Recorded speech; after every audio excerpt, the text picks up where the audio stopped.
Hey, welcome to yet another episode of Real Talk with Coach and Casey off of his slight hiatus, and we're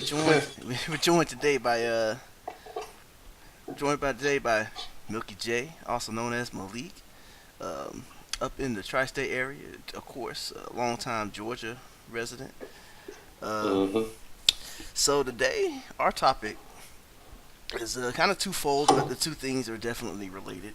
Uh, we got player mentality and the ways in conditioning opponents to make mistakes. So forcing errors out of people.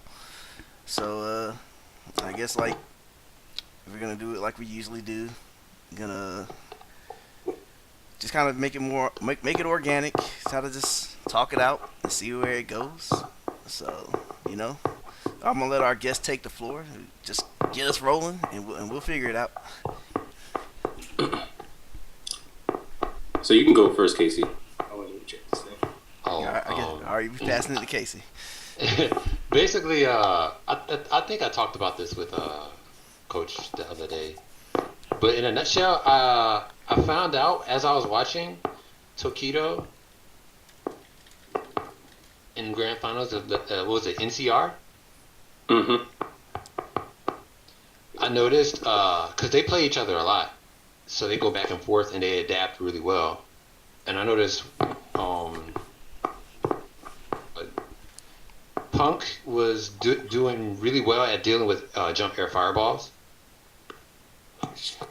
He would go. He had like multiple ways to like go under and deal with it. But then there was a situation in the last game, last game in general. Had Tokido in the corner. Tokido would like neutral jump, Mm-hmm. and he pretty much brung out his trump card. And I would assume that Punk knew that, but at the same time that kind of messed with Punk because Tokido brung out like he already used a plethora of options. So when he used that, that was kind of like, all right, if I don't, then I'm gonna have a hard time dealing with this. Um, but and then eventually we came to this point where I was talking about past games that I've had and a recent game I had in DBZ where fighting games where you can condition your opponent in different ways. We all know conditioning people like the basic ways, or it's just like a DP. Here, I have a DP. Now you're gonna like be hesitant on your offense. But there's also a conditioning where it's not really, I guess, noticeable or seen. Mm-hmm. Meter usage, right? I can use my meter for a certain situation, make it look like out of resources, but then I force you to use all your resources. Yeah, because I know Uh, the example we were talking about there is because I brought up one with Ultra David when he was talking about Geef versus Seth matchup in Street Fighter 4, where he has an Ultra that'll stop pretty much anything Geef does, and he's like, if I see that Ultra loaded up, I'm gonna go ahead and jump, take that damage early, and then get back to playing.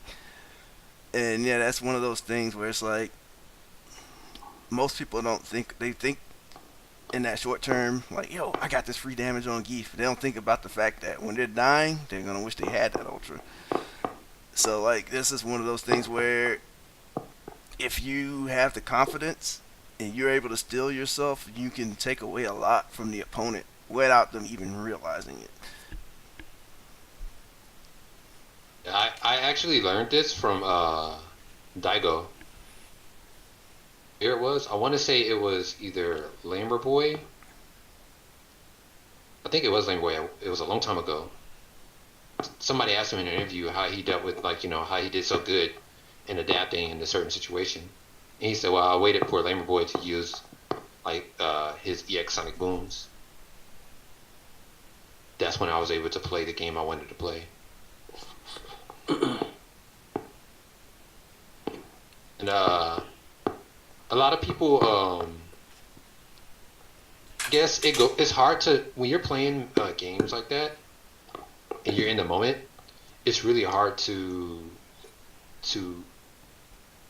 next step in the meta worried about what your opponent's going to do. You're too busy worried about like how you're going to adapt next with the opponent. What are they going to do next? And this when I was talking to coach last time, I told him I rarely get into this phase where I can like bring it on to the next scenario and my opponent doesn't realize it. It's really hard to do, but a lot of like of the strong players like Daigo are really good at doing that, and it's like noticeable to probably to like 80% of the people who's watching him in that at the time of the match going on, probably. I think a lot of that maybe comes to like when you have the intimate knowledge of the risk and reward and have a overall grasp of the opponent's, I guess, abilities, and one with their characters and one as a player. You understand where it is you are willing to, I don't want to say lose, but where you're willing to give up something. Make a gamble. Yeah. Yep. And you know that the consequences ultimately will favor you, even if you like lose health, lose positioning in the short term. That's why players like Daigo are so scary in long sets. He's already good. Mm-hmm. He can already do what we're talking about in short sets, right? Another level and bring it to a long set. Now it's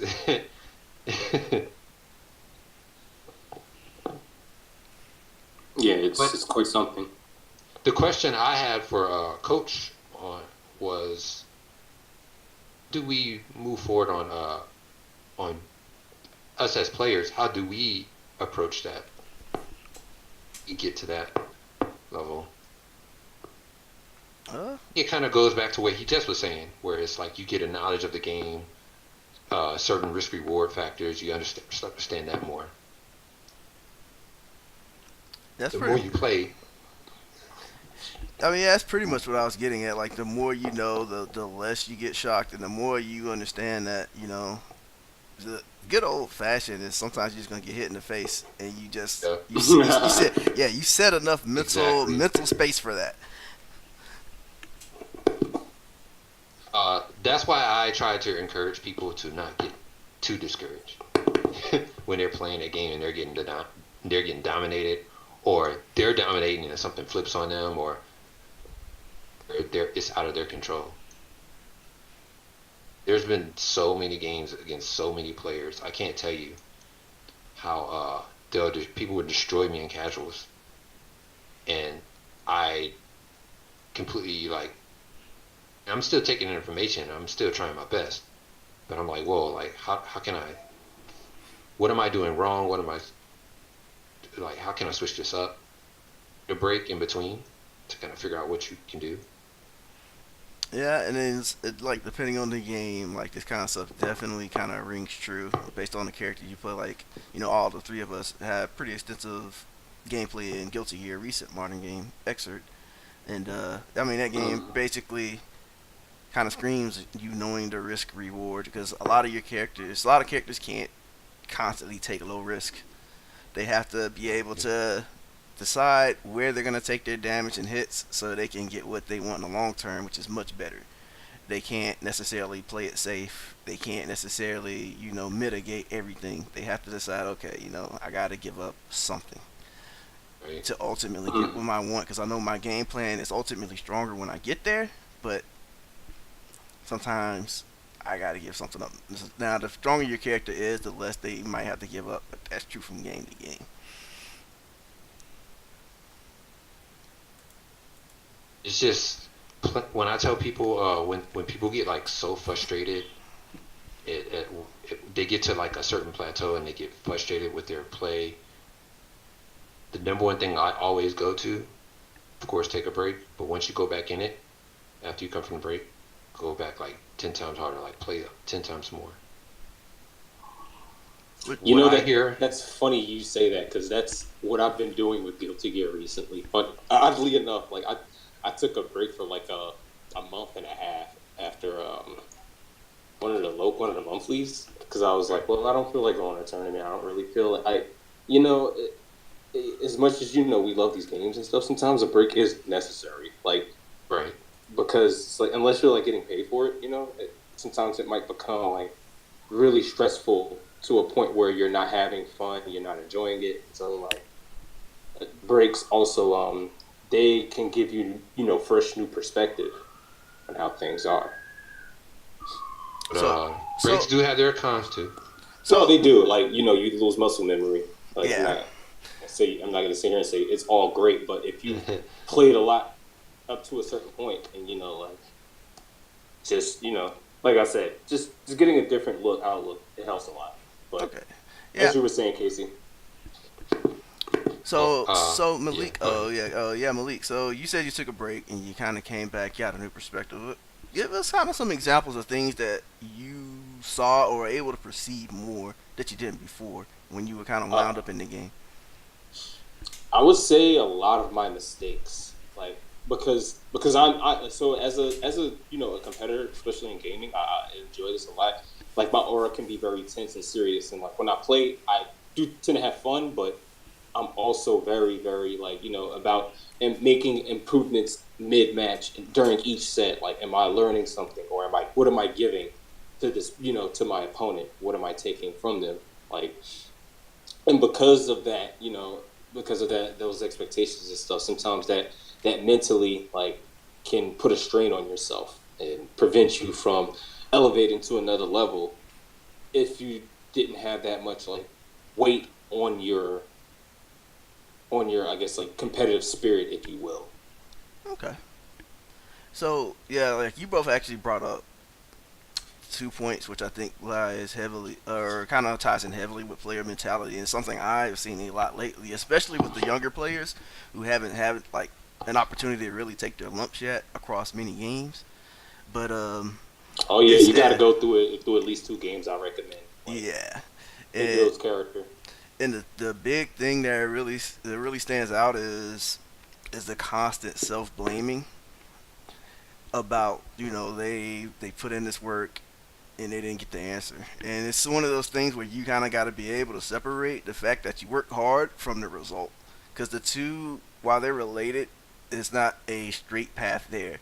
Because you may work hard and work your ass off, but you may not necessarily ever get that championship. And so there's this big disconnect with a lot of people, and they fall into these spiraling depressions. Um, because they put in the time, they put in the work, but they can't quite get out of pools. They can't quite break in the top eight. And what you kind of got to realize is that everyone that's playing and that's trying to get there, they're all going through that struggle. Everyone's trying to break through, and like as much Um, as this. Oh, go ahead. I was gonna say what you mentioned is very key. What you said, everyone.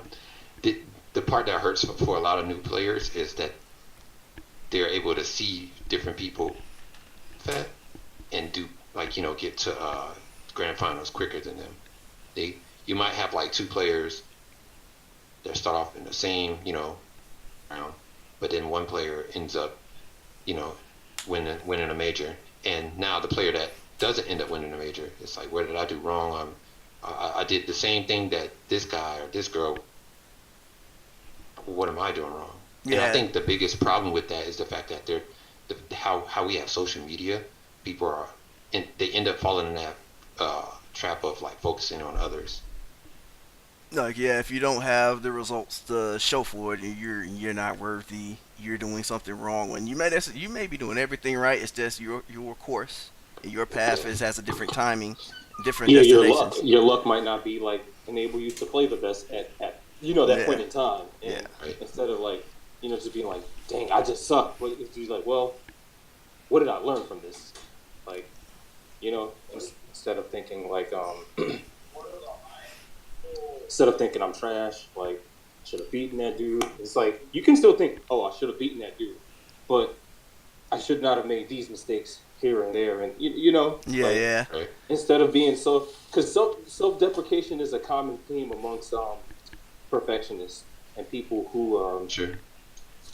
who strive to always ascend to a next level, but having a healthy balance of criticism, of constructive criticism with that, it'll it's more healthy and productive in the long run than just self deprecation and just like shit talk, like because well, I'm not sure if we can curse, but just Yeah, trash talk, like I got you. because because trash talk it's cool and stuff like that. But if a person is not getting certain results like somebody else, and they're putting in, at the very least, just as much work, that might discourage somebody. Because and you have to start taking into account things of like human nature, and like when you see somebody that you're working, it's like, oh well, that's kind of what you said earlier, Coach. Like you can't equate the amount of work you put in means you're going to get the success like somebody else, because that's everyone's path is different. So you know you're going to get rewarded differently. And everybody has different goals. For most people, their goals might be winning a tournament. But I know people that or I've heard people like F Champ, for example, before he wanted to even like win a tournament, his first goal was getting out of the first match, the first round goes. And now the thing that I'm happy to see that players are starting to do in the FGC is not just that, is the goal of being healthy. Yeah, I mean, it all ties together, like your mental well-being, emotional well-being, your physical well-being, and like I think Malik said, like when you say luck, there's a lot of factors, like how you feeling that day. Did your significant other curse you out before you went to the tournament? Did you randomly have a panic attack or something? Yeah, did you eat a bad tuna fish sandwich? Whatever. And so in my opinion, and what I've actually noticed, I think your ideal is to say, is try to bring your worst gameplay point as high as possible, like your floor. Mm-hmm. So like even when you're feeling miserable, you're feeling bad, you can still beat up Johnny Donuts. There's a player who I've known for almost a decade now. You guys will know him too. Executioner, shout out to Zach. He's actually one of the players I've played and been fortunate to have as a training partner at multiple points through multiple games, and seeing how a player like that breaks down games and like how their play on a regular is just so high. Like this, seriously, man, this guy, if he plays if there's a scale of like from 0 to 10 on how well you're playing, his worst game, like the worst he'll play is on an 8. Like he could not play something for a long time, just take like one game and it's like, oh, okay, I remember everything. Or, hell yeah, this is how you do this. Like, and I think it's because he had like, sometimes he'll train and stuff like that, depending on what phase of his, like, what he's doing with fighting games. But I think it's because he has a consistent self-improvement mentality and things, and basically like all aspects of his life. So that kind of reflects in his games as well too, because it's like, you have that self confidence there, and that will to like win, if you will, if you will, win in all aspects, whether it be working out, or whether it be like finding a way to make more money, expand the skill set that you want to work on. So, those things are, it's not that it's not deep, but everything does go well. Like it goes together. Like it really does. Yeah, I pretty much have a similar belief that like all that stuff is synergistic, because I think like when I finally started to like taking the time to work out, doing better at work, that's when I think that's probably when I hit the peak at fighting games. And when I kind of fell out of those habits, I noticed that it kind of fell into fighting games as well.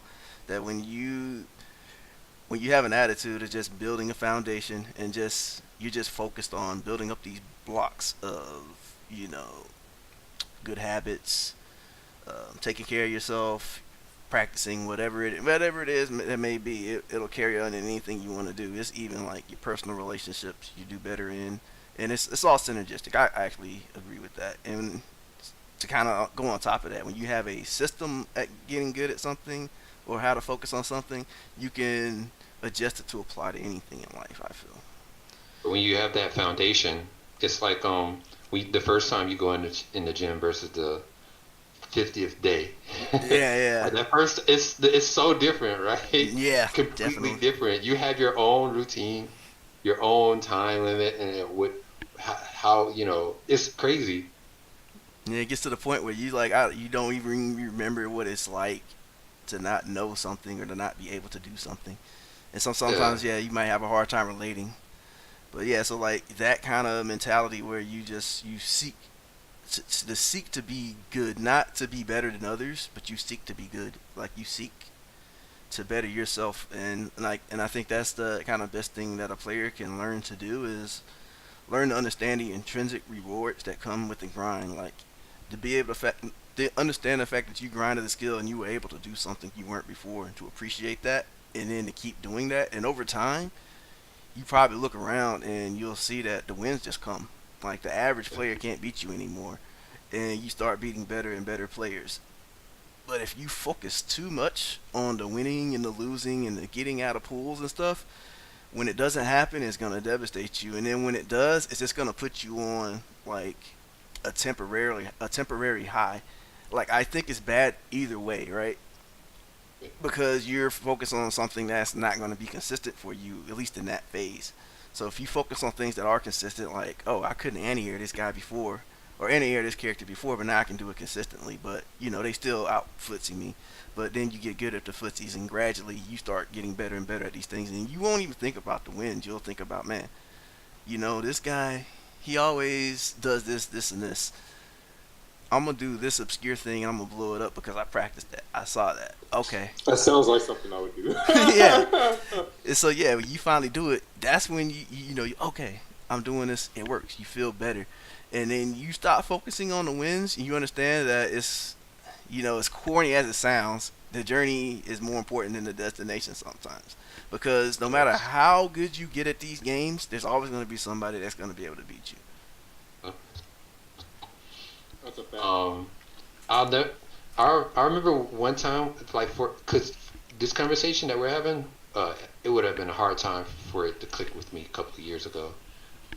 But when it clicked for me is when when I started playing stronger players, and when I started beating them, and I started asking myself, why am I beating them? I couldn't figure it out why, and I was starting to get frustrated. So then I started losing a lot more. So then I got even more frustrated. So I was like, all right, well, let me just set myself back instead of stop trying to win. Let me just have a small goal in the match. Whereas it's like hit them with this move in this certain situation. Make myself feel good by hitting them with this move. Could be like a run up DP. You never know. I don't care if it gets me killed or ever. Just get me in the moment. Start to get me going. Yeah, like making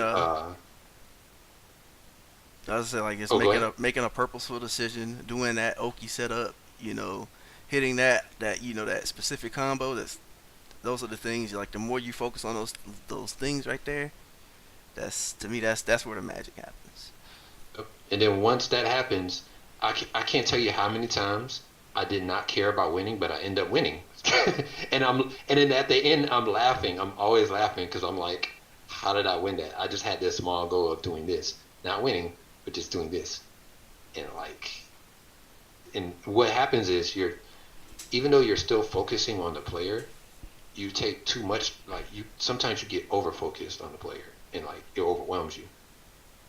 Yeah, so it goes back to what you guys were saying. When you start focusing on yourself in the middle of the match, you're able to see your flaws and what you're doing wrong in the middle. And you're like, all right, cool. Let me just try this here. Let me apply this here. Let me change this up. You're adapting to the situation, and they have to adapt. They're trying to figure out what you're doing next. And yeah, you become that guy that can't be figured out easily. And you don't even think about it. Like at some point, exactly. somebody's talking about you right now, like that Blue Cheetah player. Oh man, I play him online, and he always has my number. Like I always try to do this, and you don't even realize it. Somebody's talking about you like that right now, probably.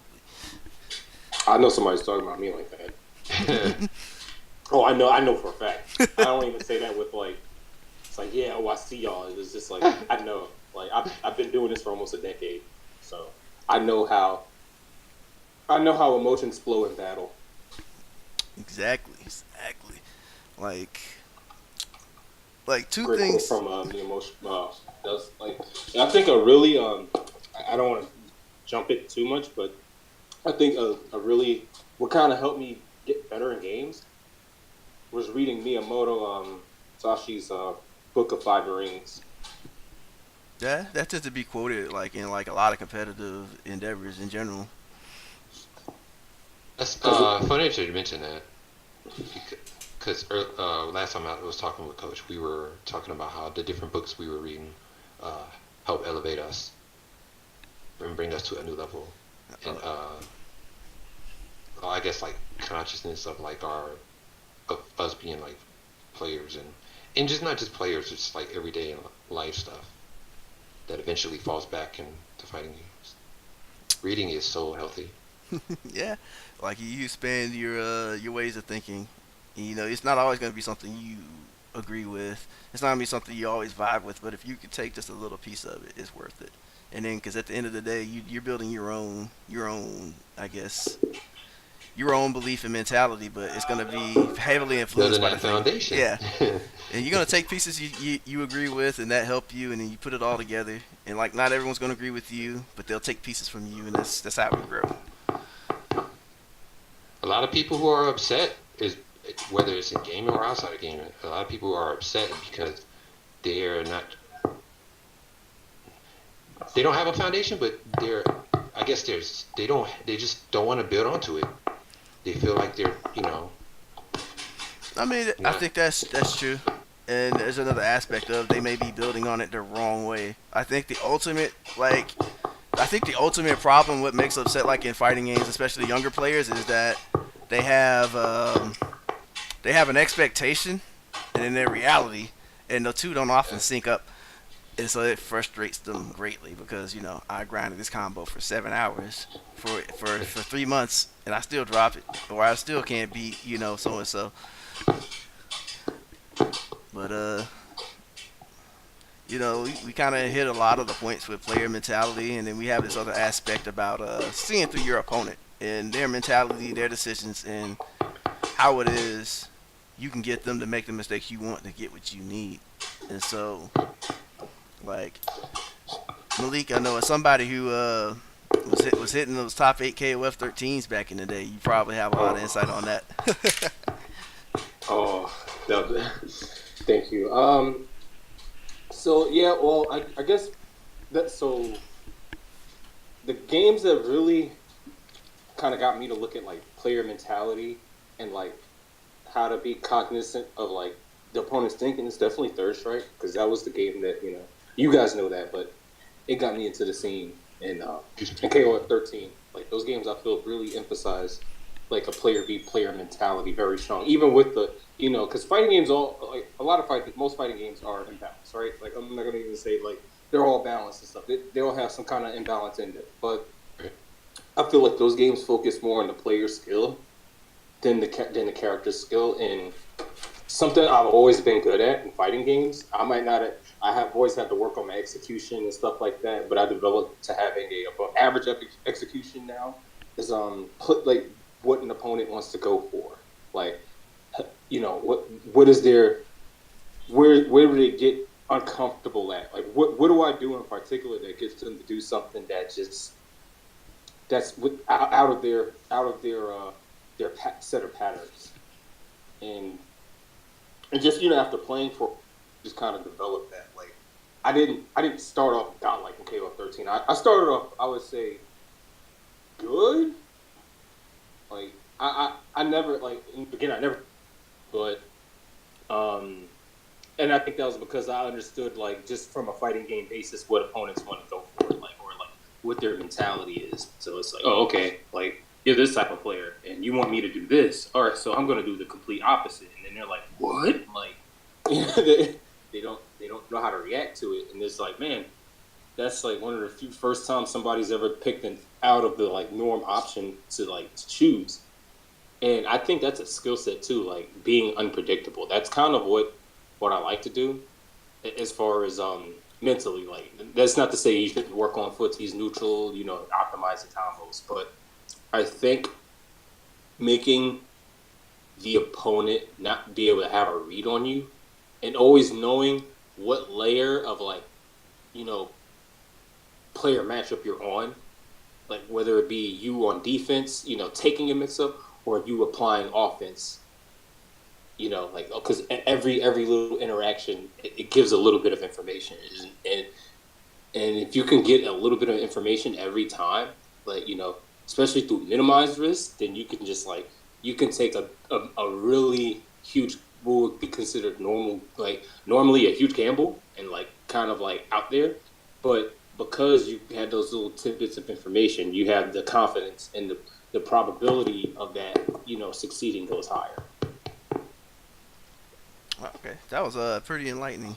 And actually, I've actually heard very similar things, like especially like when Japanese players play, or even high level in general. Is like you mentioned a point, like with minimal risk. Like a lot of people suggest, like when you get in there and you don't really know your opponent very well, the if you're really strong at doing nothing, which is a funny sounding statement, but if you're really strong at doing nothing, your opponent, depending on their level and the skill gap, they can give you a lot of information, like right out of the bat, right out of the gate. And so like you being able to just like watch somebody without doing anything but making them convinced you're gonna do something is a pretty interesting skill, which is it's easier to do versus somebody who's I guess a little bit on the weaker end on how to play versus the player rather than just their character. And so like you can do things like if somebody, for example, like if you see play somebody who has really really really sharp reactions, you know they're gonna be looking for anything that's twitchy. And so like you throw out the jab and then you see them move. And so now you know that if you throw out something big, they'll hit you for it. But if you throw out a couple small things, you'll drive them crazy because they'll be looking to hit something, but they'll constantly swing at the air. And then once they're convinced that you're just gonna jab, then you go over there and you do the big thing that they would have usually punished you for, and they're shook. You took something away from them,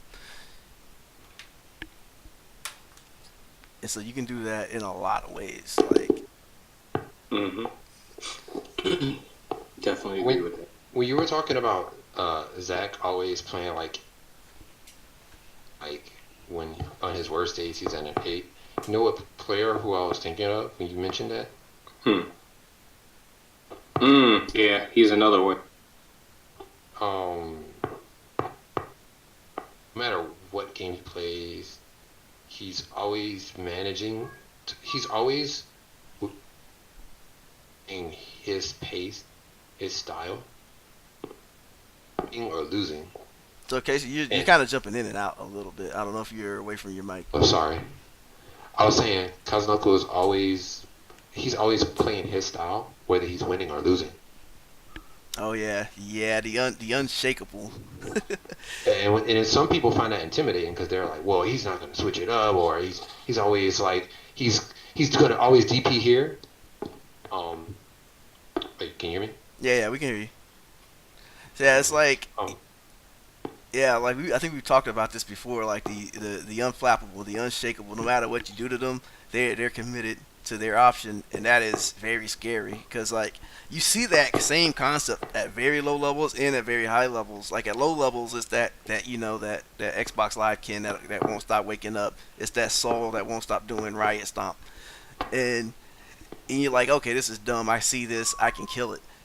But if they know enough to like, okay, at one time they don't DP and they just walk up and throw you on their wake up, and then that throws the whole game into disarray because you're like, I can't train this person, but they're at least willing to do something different, and that's very scary. and I think the difference between the lower versus higher, like um, lower levels, most of the time, I don't want to say most of the time, but sometimes when they do take that risk, they they know why, but they don't know the actual full scenario. Whereas in like when I see Kazunoko like take the risk of DP, he'll have the full scenario lapped out. If I do this DP here, it's like reading a book. I know what's going to happen on like or reading a book that he's read before. I know what's going to happen on the next page. I'm just going to go over it or whatever.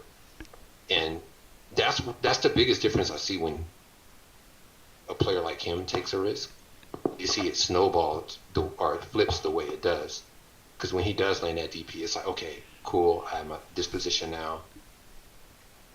Just dominates. And then sometimes I don't even think the person is flustered at that point. They're just because most players who play him at that point, at that level, they can't be. What I truly think is when he does get the like I guess a reversal DP, he just has that mapped out. If it lands, well, this scenario is going to happen next. this situation is going to happen next. Yeah, like he does it with the acceptance of the consequences, and like again, what we were talking about earlier, he's at a level he knows the risk reward, he knows what Uh, happens. And so, like I said, it's lower level players do it too, but it's not long. It's not a long map. It's not mapped out long. It's not as experienced and polished. Yeah. So when the DP happens, it's kind of it might go back to neutral, and it might kind of go back and forth a little bit. When Kazunoko does that DP, the match just turns around, and it's like, whoa, what? yeah, and then he makes you afraid to pressure on his wake up. So Exactly. like, yeah, and then, or he might fight Kazunoko himself. It's like, oh, I'm going for this anyway, and then it comes even crazier. But that's high level. You I have this theory that fighting games go into three steps. The first step is you're completely dumb and ignorant, and the second step is you wisen up and you realize these are the rules and these are the things I got to do. And then the third step is like I know the rules now, I can break them. Hmm. I like that. That's pretty good. And so 1 and 3 might look similar, but you know exactly why you're able to break those rules. You're not just breaking them out of sheer ignorance. Hmm. It's like it's like basically you're taking a test, but you already know, like you've already studied it so much. You just know.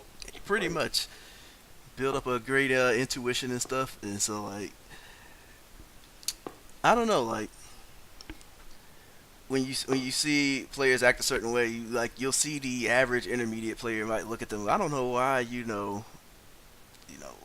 like I'm a Faust player. I don't know why Nagi did that. This is the optimal thing. But because in my mind, I don't see the layers that he does because I don't play the amount of high level players. That doesn't mean he's always right, but he's obviously thinking on layers that I can't conceive of because I don't play, the greatest Kais, the greatest Souls, and stuff like that all the time. And so, Hmm. so those are, there's things in there that you can't see just by looking at the screen. Yeah, we all know exactly that feel when you have a player who's probably a better player than you overall, and he's playing the same character as you, and you don't he goes through stuff that you necessarily don't agree with, but and then you end up seeing him. You're like, huh. Yeah, like you shouldn't be winning with that. That's not safe. That's not good. But they obviously know something They about, know something you don't. yeah, and it may not Go even. back to Kazunoko, where like he doesn't do the most like OD combos all the time, and he plays Gohan, Oh right? yeah, He doesn't always do Gohan loops. and that makes people so mad. That the strongest player in the game, arguably right now, doesn't do the optimal Gohan stuff. He just like I know it. I'm making decisions based on this player, and I'm so confident I can win. I don't need all that. I don't want to grind all that. I want to keep my combos nice and simple because I know I'm gonna hit you. Hmm. It's just an interesting thing. Like, what do you do? And then there's the other side of players where, and it's the same thing where you have a low to high level range where you have the people who are easily trained, right? Or people who I won't say easily trained, but people who are able to acknowledge and accept things. And on the low level, like I baited your DP out one time, I'm never doing it again. Now you trained them. Yeah. Yeah. But on the smarter end, the guy goes, okay, let me skew my decision making away from DP, but it's still on the table, and they're more fluid. Unlike Kazunoko, who's kind of like concrete, these people are more like water, and each one I think has their value depending on at the end of the day, good decision making will kind of pull you through. But That's and why I also encourage when people play. Uh, I encourage the people that like to play the stiff, long out, slow games. I also encourage them to play like these games, like from KOF to Marvel, and I also encourage the anime players to go and do this opposite, play some like the slow pace, walk Yeah, back play type something games. completely different. I definitely think, that's something that can help elevate your game because uh, to piggyback what I was speaking on earlier, when I was in that break period, I've been playing a lot more Smash Brothers Ultimate now, and I enjoy the game a lot. And I think that in turn has helped me a ton better in Guilty Gear because like I felt like for ever since basically after Red Bull Atlanta, I feel like I was kind of like stuck. And yeah, and like my last year, I wasn't really in the best mindset in general to compete, but I still try to like strive to be better. But I think taking a break from something I grinded out a lot, just playing something different and something else that I like, really like it's like wow, I have confidence again. Like because sometimes you could like I was at the point of Guilty Gear. It's like all right, I beat people. I at least go 2-2, 3-2 or whatever. But it's like I can't get climb up that upper level echelon. And now I feel like I've been getting better at that because taking that time away, like, and sometimes I'll have strokes of like wanting to grind a lot. Like between this past week since Wednesday, well, Wednesday I played a little bit, but Friday, from Friday to just even a few hours ago, I've been playing Xrd for like almost any moment, like during my free time, because I was just like, yo, I have a peak of I'm in a moment of inspiration right now, and I'm not forcing myself to like want to play. It's kind of like I want to play, like I'm excited to play, and I think that's where the most magic happens when when you're invigorated to play, not just for the sake of like, oh, I have to grind this, but it's like I'm ready to improve on something. Like I want to work on this. Like I'm glad you mentioned that because before I stopped going to majors and tournaments, I'll always try to at least do 2 games, and my philosophy was one will be fast paced and one will be slow paced, and one of them is going to be a game I'm serious at, and one is going to be a game I'm not all that serious at. So to relieve the stress, and also like just to remind me like you're here to have fun, right? I can't tell you how many times I've seen people go for one game, whether it's fast or slow, uh, but they're serious about it. They lose and don't want to talk to nobody for like the whole day. I can Yeah. see after like right after is cool, but like the whole day they're kind of like slumping around, upset. I Yeah. lost in this game. Like, like there's players I know that play like DOA and they play like I guess Guilty Gear or something like that. They may not be the best DOA player. They might be trash at it, but at least enter it because hey, look, not only like you're helping the DOA players out by entering it as a pot muster or a pot bonus, whatever, you might end up doing well, And second, you'll learn something as you're playing somebody. You might end up running into the best player round one. You'll lose. You'll probably get stumped out, right? But then, as you get up, shake their hand, they might be like, "Hey, you should do this more." And for having fun, while you're having fun. I can see that. Like, yeah. Now, when you go back and play your serious game, you're serious in the moment, whatever, win or lose, whatever the result, you're thinking about when you go look back at it, hindsight, you're like, at least I learned something from like Street Fighter or whatever, or Tekken or. Right, right. Mm-hmm. Just walking away with a net positive and Yeah, not letting it get you down. it helps you find that silver lining because when you just enter in a serious game and you lose, it's so hard to find like that positivity.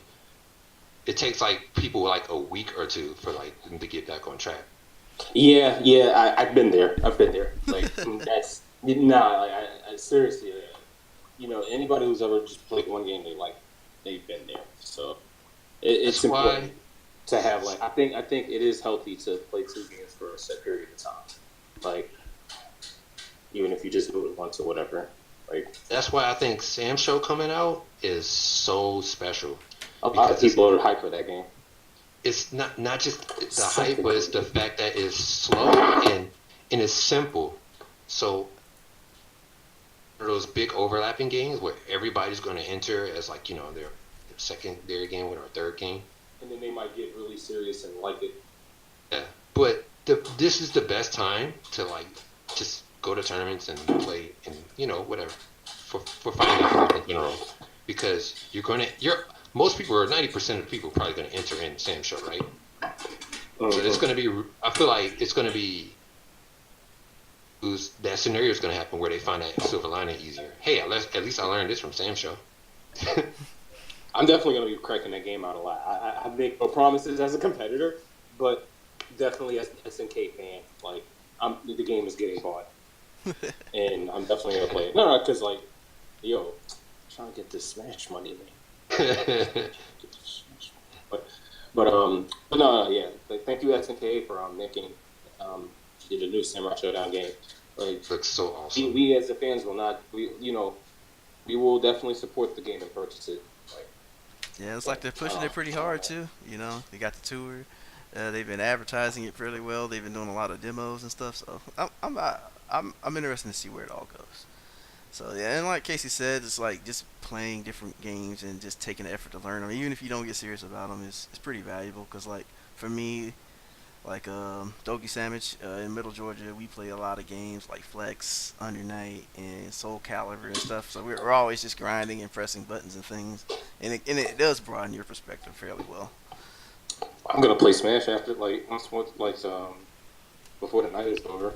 Just to break from all the Guilty Gear. I still have some clips to upload to watch later in the week because I ran some sets with some of the TSB guys, A3 Religion, Shine yesterday while we were at the Lunar Base, and because I'm just trying to get polished up for Super TSB. Okay. And since I'm in the inspiration mode, and also I had two of my tournament matches recorded from one of them recorded from TGI TSB, the Team Stickbook event. I placed it, not too bad. Just a notable, there's some good things that happened, and I got a good bit of like perspective on things. I have match footages on stream, both of my losses, and that's another aspect to learning. That kind of fits into the topic of these, what we're discussing, like watching your replays. I know some players don't. Some people are like, oh, well, I don't like watching myself because I get embarrassed or blah blah blah. But I think there's a lot of information to be offered when you watch your replays. Like, you can watch it once, but I think watching it a minimum of twice really will help instead of just grinding a matchup because you're getting more of the analytical information and like with that, with the mental image like training, if you will, that you receive. So next time you see those interactions, you're like, huh, okay, I did this last time and this worked out this way.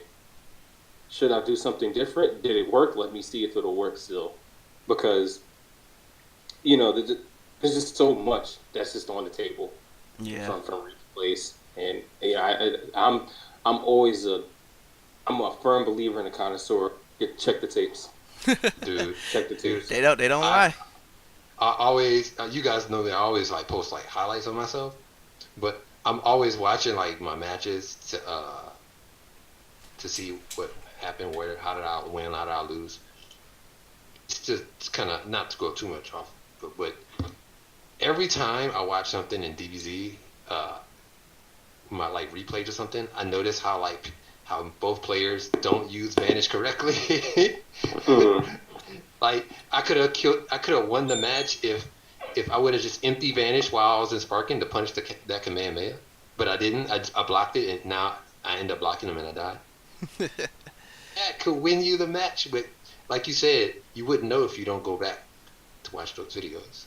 Yeah, as far as just watching replays, I'll just say this one thing is and this is what I notice when people who don't watch replays, there's a lot of people they'll claim to remember a lot of things, and this happens with me, but what people don't realize is that when you're in that moment, you're rushing from decision to decision, your emotions are flowing, you actually don't remember it. You don't remember the finer details of that match, even if you think you do. Because you're going to turn it on, and you're going to see some really dumb things you did. And you're also going to see some really smart things that you did, but you didn't really think about at the time. And the same for your opponent. But your memory is not as good as you think as far as like when you played those matches. Because a lot of people, I know what I did wrong. But when you show them the tape, I didn't realize I was doing that. I didn't. Yep. So yeah, so that's just that one perspective there. But so I guess we can just wind this up. So I think we hit a lot of the big topics. We covered a lot of things. So Casey, closing thoughts. Man, my whole point is just, try to stay positive while you're playing, you know. Um, like I said, the reason why I mentioned that second game, for when you're enter tournaments, is to help ground you, help remind you like why, you're playing these games, and it'll help you find the fun in game again, and eventually you end up learning and end up getting better. Word. All right, Malik. Closing thoughts. I agree with Casey. Just stay positive and also stay trying to something instead of like even if players you're playing with they might find it a little awkward that you're taking it seriously. That's okay, because at the end of the day, we are here to play games and we do have to interact with people, but we don't have to be their best friends or anything. Like if you're there for the sheer you know enjoyment of improving oneself through battle and playing the game itself, then do that. Find your stride that works for you, and as long as you're enjoying the process, I think you'll get better. But also, don't be too hard on yourself to make unrealistic standards, and you start thinking like way ahead. Word, word. Good stuff for both of you. And I guess my thoughts would be, don't tie your self worth into your results. Play the game for what it is and what you enjoy out of it, and enjoy the ride. Enjoy the things that you improve on, and enjoy the betterment, and also enjoy the other aspects if you want to, like the social aspect, the traveling aspect, or anything else. Make it a whole worthwhile experience. Don't focus too much on that W. And that's my thoughts. So, thank you guys for joining me for hosting this conversation. Thank the chat for chilling and listening to us ramble about stuff. Thank Uh, you guys. No, I appreciate it seriously. Thank you, Malik, all for right, yeah, coming. yeah. Thank you definitely, Malik. I know you're a big force that kind of got us back on this. So we might do more of these in the future. We'll see. But I hope you guys enjoyed it. I got my YouTube link down there at the bottom, so that's where I'll end up uploading this. And yeah, I got to end up finding a better format for a podcast. But again, thank you all for coming, listening, and I hope this enlightened you, helped you, or entertained you. And with that, goodbye. Good night, y'all.